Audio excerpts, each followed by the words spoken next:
Leadership is service. Unfortunately for most of us, leadership is a job.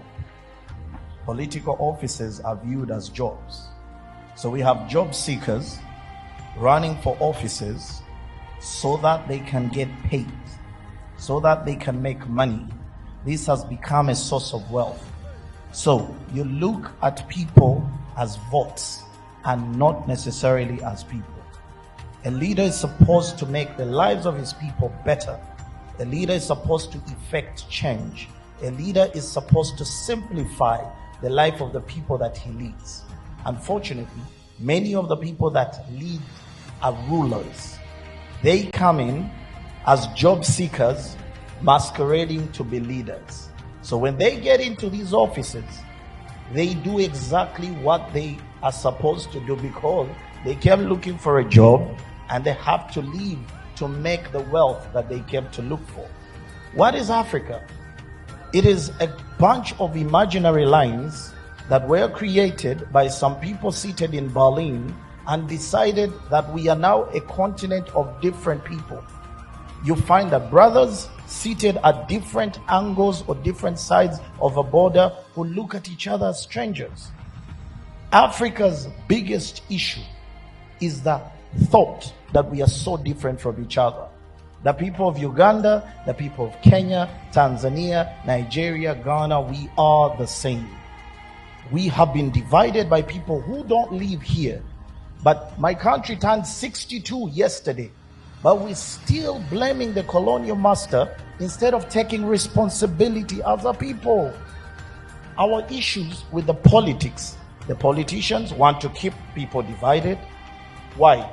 Because we get votes. We ride on the misery of our people, all in the name of keeping ourselves in that selfishness called leadership.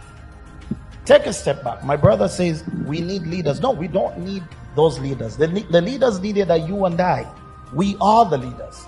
We are supposed to step up and say, for our people, what can we do better?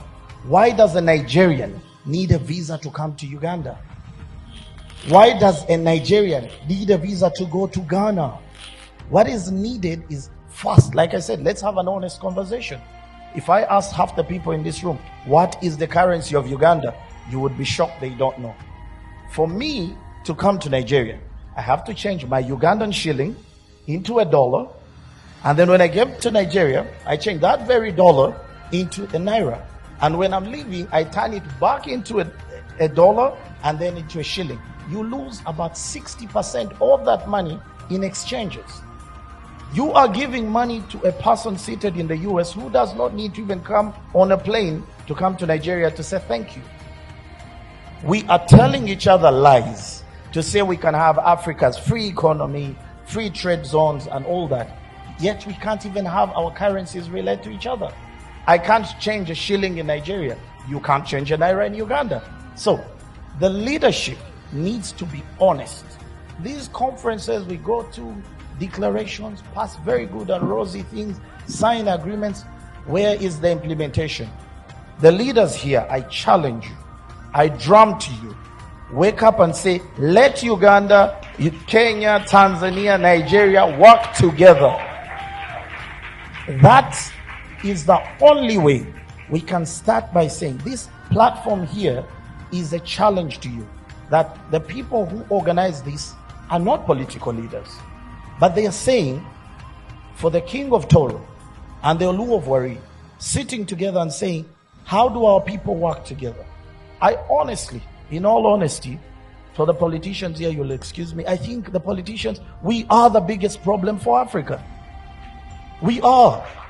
We are so hell-bent on keeping power instead of looking at the good of our people. Africa's solutions will only come from Africans.